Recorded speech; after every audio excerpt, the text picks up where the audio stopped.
ይሄ በክርስትናቸው ምክንያት በኦሮሚያና በቤኒሻንጉል በተለይ በኦሮሚያ የታረዱ ምዕመናን መዝገብ ነው። ጥቂቶቹ ከዚያ አንበጣ የተረፈውን ኩኩባ በላው። ከኩኩባ የተረፈውን ሌላ አንበጣ መጥቶ ደግሞ ዋጣው ይላል። ይሄ ህዝቡን ነው እና በጵጵስና መልክ ክርስትናን ለማጥፋት የተሰየሙ በታሪካችን ከግብፅ ጳጳስ ስናመጣ አንድ እስላም የሆነ ጳጳስ አቡነ ቄርሎስ ነኝ ምናምን ብሎ መጥቶ መስጊድ ሲያሰራ ተደርሶበታል። እነሱን እየመሰሉ ነው ሰዎቹ። ባልና ሚስት እንኳን ለሩካቤ ሲጠያየቁ ነይ ፍቅር እንስራ ሳይሆን የሚባለው ለፓርቲ ተገዥነታቸውን ለማሳየት ለፓርቲ ልጅ እንስራ ነው የሚሉት። ስለዚህ ጳጳሳቱም ለእግዚአብሔር ሳይሆን አባታችን እንዳሉት ነው ወይኩን ፍቃድህ አይደለም የሚሉት ለአርሲ ክርስቲያን ድረሱልኝ ሳይሆን ራሴን እንዴት ላድን ነው ውይይቱ መሆን ያለበት። የሚደርስለት ሰው የለም። ለቤኒሻንጉል ክርስቲያን የሚደርስለት ሰው የለም። ስለዚህ አሁን ልክ እንደ አማራ ፋኖ ኢትዮጵያዊ ፋኖ ነው መፈጠር ያለበት በሁሉም ክፍለ ሀገር።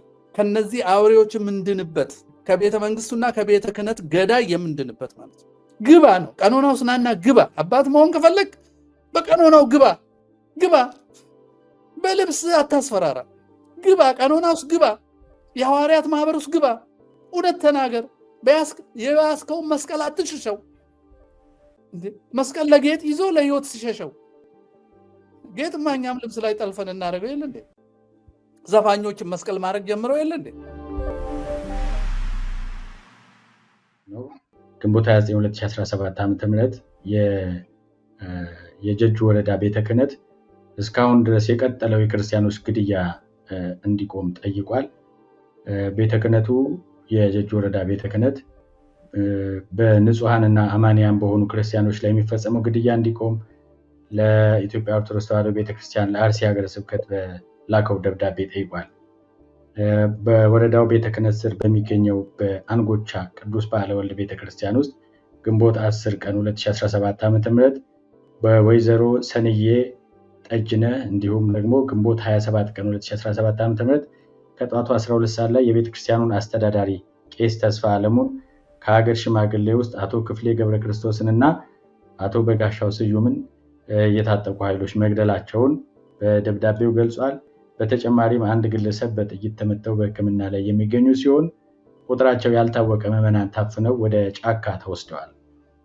በመሆኑም ሀገረ ስብከቱና የሚመለከታቸው የጸጥታ አካላት ታፍነው የተወሰዱትን ምዕመናን ያሉበትን ሁኔታ እንዲፈልጉ እንዲያሳውቁ፣ እነሱን በሕይወት ለማትረፍም ኃላፊነታቸውን እንዲወጡ ርብርብ እንዲያደርጉ ጠይቋል።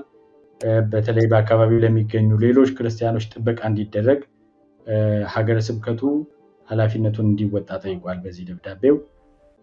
ስለዚህ ለማህበረሰቡ ጥበቃ ማድረግ፣ ታፍነው የተወሰዱትን ማስመለስ፣ በቀጣይነትም ግድያ እንዲቆም ነው የጠየቀው ማለት ነው የጀጁ ወረዳ ቤተ ክህነት በአርሲ ሀገረ ስብከት ማለት ነው።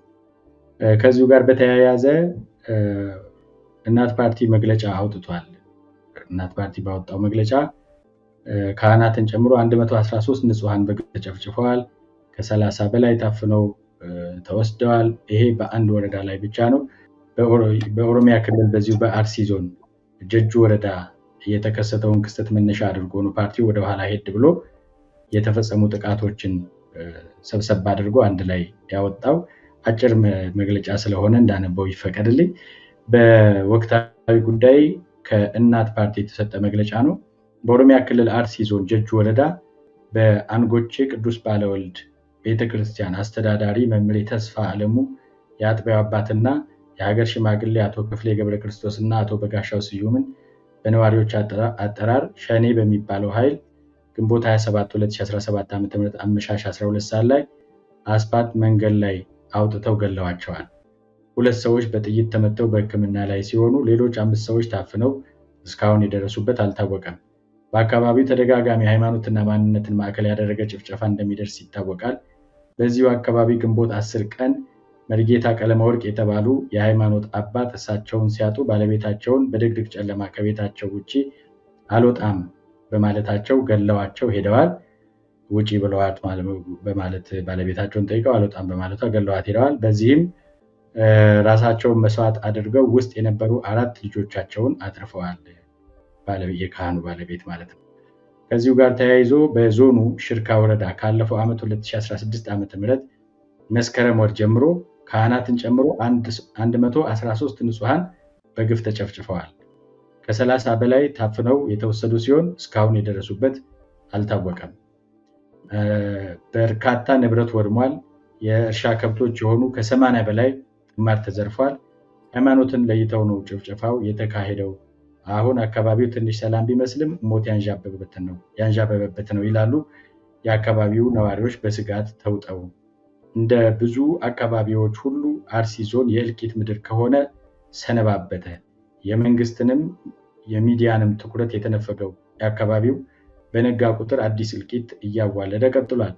የክልሉ ባለስልጣናትም አፋጣኝና ዘላቂ መፍትሄ ከማበጀት ይልቅ ቅንጅት ባለው አኳኋን ሞቱ እንዳይነገር ከፍተኛ ርብርብ ያደርጋሉ። በፓርቲያችን እምነት በአካባቢው የሚፈጸመው ጭፍጨፋ ሃይማኖትንና ማንነትን ማዕከል ያደረገ የተቀናጀ ዘር ማሳሳት ወይንም ጭፍጨፋ ነው። ይህም ቢዘገይ እንጂ አንድ ቀን ዓለም አቀፋዊ የህግ ተጠያቂነት ጭምር ማስከተሉ አይቀሬ ነው። ፓርቲያችን ለሞቱት ልባዊ ሐዘኑን እየገለጸ ለቤተሰቦቻቸው መጽናናትን እንመኛለን። በዚሁ አጋጣሚ ታፍነው የተወሰዱ ንጹሐን ያለምንም ቅድመ ሁኔታ እንዲፈቱ እንጠይቃለን ብሏል። ይሄ የእናት ፓርቲ መግለጫ ነው። የአርሲው ጭፍጨፋ እንግዲህ ከዚህ በፊት መምህር እርሶም ባሉበት ያነሳነው ጉዳይ ነው። ይሄ ግንቦት 27 የተፈጸመው ጥቃት ከተከሰተ በኋላ ቤተ ክህነቱ በኦሮሚያ ኦርቶዶክሶች ስም ወደ ስልጣን የመጡት ህገወጥ ሹመት ከመስጠት ጀምሮ በስማቸው የሚነግዱት አቡነ ሳዊሮስ አሁን ስራ አስኪያጅ ሆነዋል። በዚህ ጉዳይ ላይ የሚሉትን እንጠብቃለን ብለን ነበር። እስካሁን ድረስ ምንም ያሉት ነገር የለም። በአቡነ አብርሃም ዘመንም እንደዚሁ በዝምታ ኦርቶዶክሳውያን እንዲጨፈጨፉ ቤተ ክህነቱ አንድም ጊዜ መግለጫ እንኳን ያላወጣ አካባቢ አንዱ ይሄ ነው። ይሄ ብቻ አይደለም እንግዲህ በምስራቅ ሸዋም በሌሎች አካባቢዎችም የነበረው ጭፍጨፋ ይታወቃል። ይሄ ከጦርነት ቀጠና ውጭ ነው። ሌላው በጦርነት ሽፋን ተደርጎ የሚፈጸመው ጭፍጨፋ ይታወቃል። እነዚህ አካባቢዎች ግን የመንግስት መዋቅር አለ፣ የመንግስት መደበኛ የጸጥታ ኃይል አለ፣ አስተዳደሩ ወዘተ ሁሉ አለ። ጥቃቱ የሚፈጸመው አንድ ጊዜ ሁለት ጊዜ አይደለም። በአማካይ ከወሰን ነው በሳምንት አንድ ቀን የጅምላ ጭፍጨፋ የሚፈጸምበት አካባቢ ነው የአርሲ እና አካባቢው ያሉ ሀገረ ስብከት እና አብያተ ክርስቲያናት እና ኦርቶዶክሳውያን ማለት ነው። እና አቡነ አብርሃም በዝምታ ያስቀጠሉት ጭፍጨፋ አንዱ ነው። በአቡነ ሳዊሮስ ጊዜ ደግሞ እንግዲህ የበለጠ ተጠናክሮ እየቀጠለ ያለ ይመስላል። በቤተ ክህነቱ በኩል አሁንም ምንም የሚባል ነገር የለም ማለት ነው። የእናት ፓርቲን መግለጫ ማጤን አስፈላጊ ይመስለኛል። እናት ፓርቲ በተደጋጋሚ ማንም ይሁን መብቱ ሲጣስ ሰው ሲገደል ይጮሃል፣ ድምፅ ያሰማል እና ከዚህ በፊት ባደረግነው ውይይት ከእናት ፓርቲ ያነሰ ሲኖዶስ ነው ያለን። እረኛው ልጆቼ እንዲሆኑ የማይልበት እናት ፓርቲ ነው፣ የፖለቲካ ፓርቲ ነው። እሱ እንኳን ባለው ጠባብ መረጃ ላይ ተመስርቶ የሚያገኘውን መረጃ አያጡትም አባቶቻችን። የአርሲ ሊቀ ጳጳስ እረኝነታቸው ለማን እንደሆነ አይታወቅም።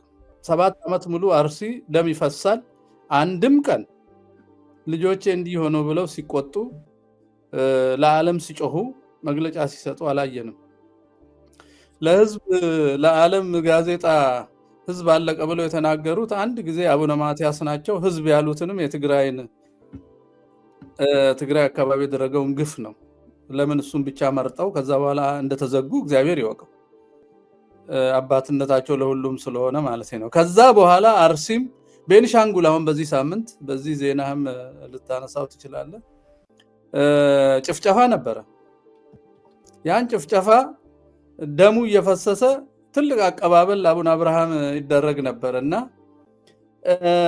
ማህበሩ የጋራ ይመስለኛል። ኦርቶዶክስን፣ ክርስቲያኑን፣ ሌላውንም የማጥፋት የጋራ ማህበር ይመስላል እና በጵጵስና መልክ ክርስትናን ለማጥፋት የተሰየሙ በታሪካችን ከግብፅ ጳጳስ ስናመጣ አንድ እስላም የሆነ ጳጳስ አቡነ ቄርሎስ ነኝ ምናምን ብሎ መጥቶ መስጊድ ሲያሰራ ተደርሶበታል። እነሱን እየመሰሉ ነው ሰዎቹ። ሳዊሮስ ስራ አስኪያጅ ሲሆን ንግግር እያደረጉ ሲያጅቡና ቅኔ ሲቀኙ አብይን መሰረት አባገዳን ጣሪያ ነው ግድግዳ አድርገው የተቀኙ ሰው አለ። ክርስቶስ ተረስቷል። በነገራችን ላይ እነዚህ ጉዶች ናቸው። የቤታችን የሰበሰቡ ሰዎች ጉዶች ናቸው። ከዛ አቡነ አብርሃም ባህር ዳር ሲደርሱ ውጪ ያሉ ለዚህ ለአክቲቪዝም እና ለፕሮፓጋንዳ የተዘጋጁ በጎጥ የሚያስቡ ሰዎችም አባታችን የተሰጣቸውን ስራ ፈጸሙ፣ ቤተክርስቲያንን በጥበብ አሻገሩ የሚል ቅኔም ጽሁፍም ምናምን አጎረፉላቸው። አሻገሩ ማለት በሳቸው ዘመን ይታረድ የነበረው ወደ ሌላ አራጅ አስረከቡ እንደማለት ነው ወይስ በእውነት እኛ ተሻገሩ? አሻገሩ ማለት ጳጳስ በድሎታቸው ቀጠሉ ማለት ነው ወይስ ምዕመናን ከዚህ ከገዳይ ከአሳዳጅና ከአፈናቃይ ስርዓት አገላገሉት ማለት ነው? ምንድነው አሻገሩ? ቃላቶች በሙሉ ትርጉማቸውን ለውጠዋል። ዲያቆን ዮሴፍ በዚህ 1984 የሚል የጆርጅ ኦርዌል ጽሁፍ ላይ ሁሉ ነገር ይገለበጣል ይላል። ያኔ ሲተነብይ ሰውየው ይገለበጣል ይላል ይሄ ጸሐፊ። ለምሳሌ ነፃነት ማለት ባርነት ነው ይላል። ስለዚህ ራሱ ሚኒስቴር ሲሾም ሚኒስትሪ ኦፍ ፍሪደም ይባላል። ስራው ግን ሰው ማፈን ነው። ድንቁርና እውቀት ነው ይባላል ይላል። ሁሉ ነገር ይገለበጣል። ያን ጊዜ ኢንተርኔት የለም። በዛ ዘመን ሲጽፍ እሱ ቴሌስክሪን የሚባል ነገር ይመጣል። በየቤቱ ሰውን የሚቆጣጠርበት ነገር ይመጣል። ባልና ሚስት እንኳን ለሩካቤ ሲጠያየቁ ነይ ፍቅር እንስራ ሳይሆን የሚባለው ለፓርቲ ተገዥነታቸውን ለማሳየት ለፓርቲ ልጅ እንስራ ነው የሚሉት። ስለዚህ ጳጳሳቱም ለእግዚአብሔር ሳይሆን አባታችን እንዳሉት ነው ወይኩን ፍቃድክ አይደለም የሚሉት። ወይኩን ፍቃድክሙ መኳንንቲሁ እንደሱ ነው የሚሉት እና መኳንንተ ምንድነው ብልጽግና ፍቃዳችሁ ይሁን ነው እያሉ ያሉት። ይሄን ለማለታቸው የሚያስታውቀው አቡነ አብርሃም ይሄን ሁሉ የ3 ዓመት እርድ አንድም ቀን ሳይናገሩ ጥፋት አንድም ቀን ሳይናገሩ የቀኖና መጣስን ሳያወግዙ አሻገሩ ለማለት አንድ የሆነ ወጥመድ የተዘረጋ ይመስላል። እልቂቱን ለዚህ ነው የሚደብቁት። በጋራ ነው የሚሰሩት። እኔ አርሲ የሚታረደው ሰው እጁን ዘርግቶ ቢላዋ ስሎ እጅ አሳረፈበት ባልልም ትእዛዙን ሰጥቶ ሽፋን ሰጥቶ የሚያሳርደው አብይና ሽመልስ ናቸው። ተባባሪው ሊቀ ጳጳሱ ናቸው። ይሄም በጅማም አይተናል። ጅማ በሻሻ ሰው ሲያልቅ ሊሙ ለገዳም የተሰጠ ቦታ መሰረት ሲፈልስ የዛ አካባቢ ሊቀ ጳጳስ አንድ ቀን አልተናገሩ። እነዚህ ሰዎች አሉበት ነው እልቂታችን ውስጥ አሉበት። እነዚህ ሰዎች እረኞች አይደሉም፣ ፈጽሞ አይደሉም። ከእናት ፓርቲ ያነሰ ሲኖዶስ፣ ከእናት ፓርቲ ያነሰ ጳጳስ ምንድን ነው?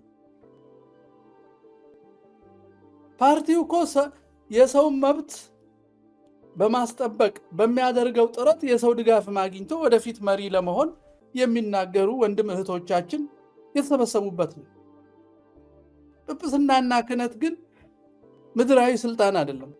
ልጆቻቸውን ጠብቀው ለሰማይ ለማብቃትን እነሱም በዛ በስንፍና እንዳይጠየቁ ሰው ለማትረፍ የተሰየሙ ሰዎች ነበሩ። ራሳቸውን አትርፈው አሻግረናቸዋል የሚል ህሊና ቢስ ከስብሐት ነጋና ከሱ ጋር ከተሰበሰቡት አይን አውጣዎች ለምሳሌ እንደ ጀዋር አልጸጸትም የሚል መጽሐፍ አሳትሞ አልጸጸትም ሰው እኮ ባይጸጸት እንኳን ቢያንስ አልጸጸትም ብሎ አይጽፍም። ህሊናው ነው የሚመሰክርበት። ከትዕቢቱ የተነሳ አልጸጸትም የሚል መጽሐፍ ያሳተመን ሰው እና በመንጫ በሉት ቀና ያለውን ሰው እያለ ሲያስተምር የኖረውን ሰው በአንድ አረፍተ ነገር የፌስቡክ 86 ኦርቶዶክስ በአንድ ሌሊት ያሳረደን ሰው ስለ ኢትዮጵያ ሰላምና እንወያይ ብለው የተሰበሰቡ ሰዎች ከነሱ ጋር ተደምረው ደግሞ መልክ ሊሰጧቸው የመኮሩ የህልውና ታጋዮች እኔ ግራ ነው የሚገቡኝ። ምን እየተሰራ እንደሆነ አይገባኝ። ስለዚህ ጳጳሳቱ ከገዳዮቹ ጋር ተሰልፈው ነው ያሉት። የለንም ካሉ ወጥተው ያውግዙት። የሚያወግዙት ደግሞ ለመጠፋፋታችን ምክንያት የሆነውን የዘር ፖለቲካ ነው። የሚያወግዙት ደግሞ በጥምቀት ክርስቶስ አንድ ያደረጋቸው ልጆች በቋንቋ በሰፈር የከፈለውን ስርዓት ህገ መንግስትና መዋቅር ነው። ይሄን ሳያረጉ ቤተ መንግስት እየጎበኙ ሰላጣ እያዩ እየተመለሱ መግለጫ እየሰጡ ፎቶ እየተነሱ የገላን መናፈሻ ያምራል ንጹህ ቦታ እየተማሩ ነው እያሉ እየቀለዱ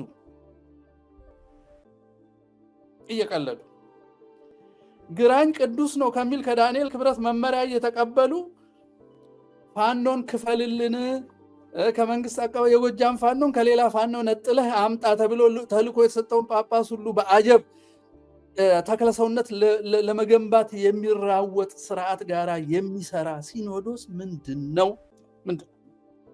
የሚያሳዝነው የጀጁ ቤተ ክህነት አባት መቼስ መሄጃ ስለሌላቸው ድረሱልን፣ ጥበቃ ስጡን፣ ሰው አለቀ አሉ። ማን ነው የሚጠብቃቸው? ጠባቂ እኮ አብይ አህመድ ነው። አብይ አህመድ ተናግሯል። ቤተክርስቲያን ገና ይቃጥላል። እኔ ሚኒሻ አይደለሁም፣ የልጃቸውን ሞት እኔ አልጠብቅም፣ አይመለከተኝም፣ እኔ ጠቅላይ ሚኒስትር ነኝ፣ የራሴን ስራ እየሰራው ነው አለ። እሺ ምን ትሰራለህ ሲሉት መናፈሻና ቤተመንግስት። ሰው አያገባኝም፣ ችግኝ ይበልጥብኛል። ለዚህ ነው ጥበቃ አድርግልን ብለው ደብዳቤ የሚጽፉት ግራ ቢገባቸው። ጥበቃ የሚያደርገው ሽመልስ እያጸዳን ነው ያለ ሰው ነው። አማሪ ዱዓ ጅራ፣ አማሪ ዱዓ ዱፌ ጅራ። ቋንቋውን ሳይቀር ነው የሚጠላው፣ ፊደሉን ሳይቀር የሚጠላን ሰውዬ ጠብቀኝ። ምናልባት አቡነ አብርሃም የዚህ ሴል አካል ሊሆኑ ይችላሉ። ለዚህ ነው አቀባበል የተደረገላቸው። 3 ዓመት እርድ አንድም ቀን ሳያወግዙ ነው የሄዱት። ለሌላ አሳራጅ ደግሞ አስረክበው አብረው ይሰራሉ። እና ከእናት ፓርቲ ያነሰ ሲኖዶስ ምንድን ነው? አሁን ምን እያደረጉ እንደሆነ ልንገርህ ወዳጅ። እንደዚህ አይነት እውነት እንዳይነገር እንዴት ተናጋሪዎችን ከፋፍለን እናውግዝ እያሉ እያሴሩ ነው። እውነትን ከመስራት እውነትን መምታት። በርባንን አስፈትተው ክርስቶስን ያሰቀለው የይሁዳው ሊቃውንትና ፈሪሳውያን በምንድን ነው የሚለዩት? እነዚህ ሰዎች በልብሳቸውና በያዙት መስቀል። የተመሳቀለ ነገር ሁሉ እኮ መስቀል አይደለም። የግራውም ወንበዴ እኮ በተመሳቀለ ነገር ላይ ነው የሰቀለው። እውነተኛው መስቀል እኮ የክርስቶስ ነው፣ የሚያድነውም የክርስቶስ ነው። እሱም ቅርጹ ብቻ አይደለም፣ ደሙ የፈሰሰበትን ደሙን ያፈሰሰውን አምላክ የመምሰል ተጋድሎ ነው መስቀልም መስቀል የሚያሰኘው። ቅርጹን ይዞ የእሱን ተቃራኒ መኖር ምን አይነት ጉድ ነው? መስቀል ያልያዘው እናት ፓርቲ ብለጣቸው እንዴ! እና ግራ የገባው ሁኔታ ውስጥ ነው ያለነው። ለአርሲ ክርስቲያን ድረሱልኝ ሳይሆን ራሴን እንዴት ላድን ነው ውይይቱ መሆን ያለበት። የሚደርስለት ሰው የለም። ለቤኒሻንጉል ክርስቲያን የሚደርስለት ሰው የለም። ስለዚህ አሁን ልክ እንደ አማራ ፋኖ ኢትዮጵያዊ ፋኖ ነው መፈጠር ያለበት በሁሉም ክፍለ ሀገር። ከነዚህ አውሬዎች የምንድንበት፣ ከቤተ መንግስቱና ከቤተ ክህነት ገዳይ የምንድንበት ማለት ነው። ገዳይ አስገዳይ እና በእውነት ወይኩን ፈቃድ ይሁን የሚለው ቀርቶ ፍቃዳችሁ ይሁን፣ ባለስልጣኖች ፍቃዳችሁ ይሁን። ለምን እንደሆነ ታውቃለህ? ሁሉም ሰው ፖስታ አለው መዝገብ። አንድ ጊዜ የቤተ ክህነት አባቶች በጣም ጀግንነት ተሰማቸውና በአቡነ ጳውሎስ ጊዜ ሰብሰብ ብለው በአቡነ ጳውሎስ ኔትወርክና በወያኔ የሚሰራውን ለመቃወም ሞከሩ። ያን የሞከሩ ጊዜ ምን ተደረገ? ከጌታቸው አሰፋ በተሰበሰበ በእያንዳንዱ ጳጳስ ከህፃንነቱ እስከ ዛሬ ያለው ህይወቱ ተመዝግቦ በግሉ የወደቀበት የሰነፈበት፣ አንዳንዱ ደግሞ አይን አውጣው ነው ከዓለማዊና ያነሰበት ህይወት ስላለው እሱም መዝግበው በፖስታ እያደረጉ ለእያንዳንዱ ሰጡት። ነገ ብትናገር ጉባኤ ላይ ይሄንን ለህዝብ እንነግራለን አሉት። ያን ፖስታ ያንን መዝገብ ያጡበትን ሌሊት ሄደው ሲያስፈራሩ ሲደበድቡ በር ሲሰብሩ አደሩ። ለጊዜው መረጃ ያላገኙበትን ሰው ዝም አሉ። እነሱም ያችን እድሜያቸውን ቀጠሉበት። ያንኑ መዝገብ አድሰው በነ ዳንኤል መሪነት አሁን ያሉትን ጠርተው ይሄን ለመመናን እንሰጣለን ዋ ያሏቸው ይመስላል። ስንገል ከተናገራችሁ፣ ስናፈናቅል ከተናገራችሁ፣ ስንከፋፍላችሁ ከተናገራችሁ ይሄንን ለመመናን እናሳያለን ያሏቸው ይመስላሉ። ትንሿን ነገር እውነት ለመናገር ፈቃደኛ አይደሉም። አጀንዳቸውንም አይተናል። በሲኖዶስ 20 ምናምን አጀንዳ ይጽፉና ስለ ህንፃ፣ ስለ መቀየር፣ ስለ ኮሌጅ፣ ስለ ገንዘብ፣ ስለ በጀት ነው። ስለ ሰው የለም። ልክ ብልጽግና መንግስት ነው የሚመስሉት። እሱ ስለ እጽዋት፣ ስለ ህንፃ፣ ስለ ባህር በር፣ ስለ ግድብ ጎርፍ መሙላት ነው የሚነግር። ሰው ጠፍቷል። ደም እዚህ ይጎርፋል፣ እሱ ውሃ ሞላ ይላል። ክረምት ያመጣው ምንም የማይገናኝ ነገር ከሰው ጋር እና ሁለቱም እረኞች ክደውናል። ይህን ቆይተናል ካወቅ። የሚቀረው የኛ የመመናን ፈንታ ነው። በውግዘት ለማስፈራራት እንደሚሯሯጡ፣ ለመከፋፈል ለማስፈራራት እንደሚሯሯጡ ፕሮጀክት ዘርግተው ቤተ ክህነት ቤተ መንግስት ባለው አለቃቸው በኩል ተሰማርተዋል። ይሄንን አስቀድመን ለካህናት ለእውነተኛ ምዕመናን ላልደነዘዙት፣ አንዳንዶቹ ደንዝዘው ልብሱ የሚያድናቸው ይመስላቸዋል። ከዚህ በፊትም ብያለሁ። እኔ የግሪክ ልብስ እንጨት ላይ ከሰቀለ አባ ከማለት የማይመለስ ምዕመን የተፈጠረበት ዘመን ነው። ወጣቱም ከዘመረ ለበዓል በቃ ስራው እሱም ይመስለዋል። ይሄ የፈረደበት ልብስ ይሰራል፣ እንትን ይላል። እንደዚህ እንደኔ በቃ የተለያየ ልብስ ያደርግና ይዘምራል፣ የጸደቀ ይመስለዋል። ከዛ ለዚህ የሚሰሩ ደግሞ አሉ። ሜዳ ሞልቶ የሚያስጮሁት ሻማ አስይዘው በቃ ይጮሃል። በቃ እሱ ነው ሃይማኖት። እና ከእናት ፓርቲ እንኳን ያነሰ እረኛ ነው ያለው። የአርሲና የቤኒሻንጉልን እልቂት ድረሱልኝ ከማለት ሰው ተሰብስቦ ራሱን ማዳን አለበት ብዬ ነው የማስበው።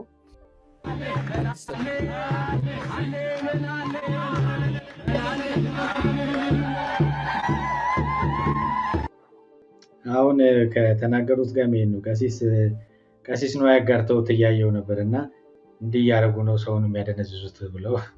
አይ ትክክል ነው። ይሄው ነው የተለያየ ህብረ መልክ ያለው ልብስ ለብሰህ አለ እልልበል፣ ይሄ ከበሮ የሰጠነው በቃ መጨፈር፣ መዝለል፣ መወዛወዝ የሚገርም ነው። ደግሞ እኮ ውዝዋዜውም አባቶች ባስተማሩት ልክ ቢሆን ጥሩ ነበረ። አሁን እኮ ስካር ዛር የሚመስል እኮ መዝሙር ነው የመጣውና ህዝቡን እንዲህ እያደረጉ ብር እየተቀበሉት ነው የሚሸኙት። በቃ ይሄን ደግሞ አባት አላከበርክም፣ ካላከበርክ ሞቼ ይገባ ደግሞ እንትን ይላሉ፣ ይጠባበቃሉ እርስ በርሳቸው። እቺን ለማስቀጠል ጳጳሱን አክብረው እንጂ ብለው ደግሞ እዚህ ይሰብካሉ።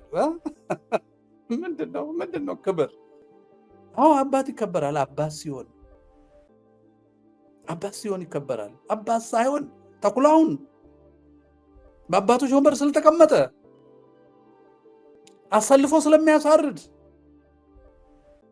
ሰዎች ራሳቸውን እንዳይከላከሉ ስለሚያደነዝዝ ይሄ እኮ ጠላት እኮ ነው። ግልጽ ጠላት እኮ ነው። ግልጽ የሆነ የክርስትና ጠላት እኮ ነው። የሀገርም የክርስትናም ጠላት እኮ እንዲህ አክብረው ምኑን ነው ማከብረው? ምን ሰይጣን ልብስ ለብሶ መልካም ልብስ ለብሶ እንደዛ አፎሚያ ጋር እንደመጣ አሁን ጸሎት አድርገን መተናል፣ አሁን ጸሎት አያስፈልግም እንደሚሉት እኮ ናቸው። እና ወደ ቤትሽ እንግባ እና ወደ ቤታችሁ እንግባ፣ በቃ አጸልዩ፣ እውነት አትናገሩ፣ ቅኔ ተቀኙልን። ይሄድና ቅኔ ይቀኛል። ደግሞ ቅኔ የተማረው ለሆዱ ስለሆነ ሄዶ ይቀኛል። ለሆዱ ነው የተማረው። ገና ትምህርት ቤት ሲገባ እኮ ለኑሮ ይገባል። ለኑሮ ለሃይማኖት ሳይሆን ለኑሮ። ልክ አሁን 12ኛ ክፍል ሲወድቁ እንደምንም ቴዎሎጂ ገብተው ሲወጡ እምነቱን ትተው ጩኸቱን ብቻ እንደሚወርሱት ወንድሞቻችን ግራ እኮ ነው የገባን እኮ። የት እንሂድ? እና ምዕመን ራሱን ለማዳን መስራት አለበት። ደግሞ የሚቸግር ነገር የለም። ቀኖናው አለ፣ ትምህርቱ ተቋቁሟል። ምንም ግራ የሚያጋባ ነገር የለም። መስፈርቱ አለ። ምንድን ነው የሚፈልገው? ግባ ነው። ቀኖናው ስናና ግባ። አባት መሆን ከፈለግ በቀኖናው ግባ። በልብስ አታስፈራራ። ግባ። ቀኖና ውስጥ ግባ። የሐዋርያት ማህበር ውስጥ ግባ። እውነት ተናገር። የያዝከውን መስቀል አትሽሸው። መስቀል ለጌጥ ይዞ ለህይወት ሲሸሸው ጌጥ ማኛም ልብስ ላይ ጠልፈን እናደርገው የለ እንዴ? ዘፋኞችን መስቀል ማድረግ ጀምረው የለ እንዴ? እንዴት ያለ ነገር ነው? መስቀል ልንሰቀልበት እንጂ እኮ ልናጌጥበት ብቻ አይደለም። ጌጥነቱ ሚስጥር አለው በእርግጥ። እና ወዳጄ የአርሲና የቤኒሻንጉል የሌላውም አካባቢ እልቂት፣ የአዲስ አበባ ቤት መፍረስ፣ የሰዎች መለየት፣ ይሄ ሁሉ የአብይ አህመድ ፓርቲ እቅድ እና አፈጻጸም ነው። የእነዚህ አገልጋዮች ደግሞ ጳጳሳት ናቸው። ብዙሃኑን አናሳ ማድረግ፣ ነባሩን ከነባርነት አስወግዶ በአዲስ ለመተካት የአዲስነት ንቅናቄ አባል ናቸው። የአዲስነት ንቅናቄ አባል ናቸው። እዚህ አንተ ጥሩ እየሰራ ነው ብሎ ደውሎ በስልክ ያወራህና እንዴት ላጥፋ ብሎ ከሌላ ቦታ ይወያያል። ያጋጥመኛል። እኔ እንኳ በግሌ ያጋጥመኛል። ጥሩ ነው አሁን ስለ ቤተክርስቲያን በርቱልን ይልና ይህን ሰውዬ እንዴት እናጥፋው ይላል። ደግሞ ሌላ ስብሰባ ጠርቶ እንዲህ አይነት ሰዎች ናቸው ቤቱን የሞሉት፣ ቀጥ ብለው የማይቆሙ። ለዚህ መድኃኒቱ የመመናንና የእውነተኛ ካህናት ህብረት ነው። የወጣቶች የእናቶች ህብረት ነው። ሰው ቤተክርስቲያኑን መጠበቅ አለበት። ቤተክርስቲያን ማለት ህንፃው አይደለም። ቤተክርስቲያን ማለት ያ ህብረታችን ነው። ከክርስቶስ ጋር ያን ህብረት ነው ወደ ዘር፣ ወደ ገንዘብ፣ ወደ ጎጥ፣ ወደ ሐሜት፣ ወደ ወሬ የቀየሩት። አንተ እኮ ይሄ የታተመ ጊዜ ማን ፈቅዶላችሁ ነው የሞተ ሰው የሰበሰባችሁት ብሎ የተቆጡ ሰዎች አሉ። ምንድነው እሱ መምህር ለማያውቁ ሰው ይሄ በክርስትናቸው ምክንያት በኦሮሚያ እና በቤኒሻንጉል በተለይ በኦሮሚያ የታረዱ ምዕመናን መዝገብ ነው ጥቂቶቹ። ይህም መዝገብ ማን ፈቅዶላችሁ ነው ሰብስባችሁ ያተማችሁት ብለው የሚቆጡ ጳጳሳት ያጋጥማል። እኛ ሆነ ብለን አስበን ልንቀንሳችሁ ልናጠፋችሁ ስንሰራ እናንተ ለምን ታጋልጣላችሁ አይነት ነገር። መስቀሉን እኮ ጌጣቸው አረጉት። አንዳንዱ መስቀሉን እንደ ማንኪያ ነው የሚጠቀምበት፣ ሱፕ ሊጠጣበት ማለት ነው። ደም ሊያፈስበት ሳይሆን ሱፕ ሊጠጣበት እና መስቀል የያዙ መስቀልን ይኑሩት፣ ያለበዛ ቤተክርስቲያንን ይልቀቋት። ምዕመን በዚህ መልክ ነው ማሰብ ያለበት ብዬ ነው ማሰብ።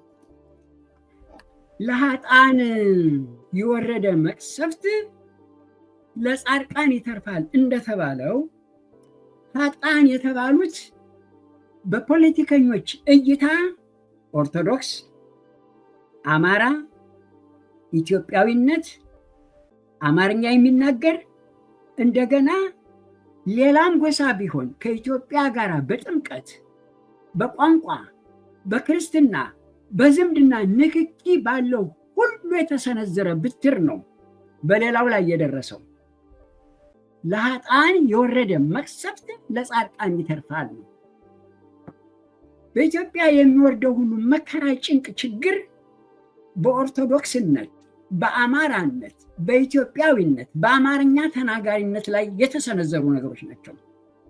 ሰሞኑን የሰማሁት በእነዚህ በአራቱ አይደንቲቲዎች ላይ ብትራቸውን፣ ምላሳቸውን፣ ትጥቃቸውን ሁሉ ያሳረፉ፣ ኃይላቸውን ሁሉ ያሳረፉ ሰዎች ናቸው ወደፊት መጥተው ሲናገሩ የሰማሁት። አሁን ቅድም አንድ ቦታ ላይ የደረሰውን ችግር እንደ ኢንፎርሜሽን አድርገህ አመጣኸው። ዛሬ ያቀረብካት ኢንፎርሜሽን ከትልቁ ችግር ውስጥ አንዱ ቅጠል አድርጌ ነው የምወስዳት።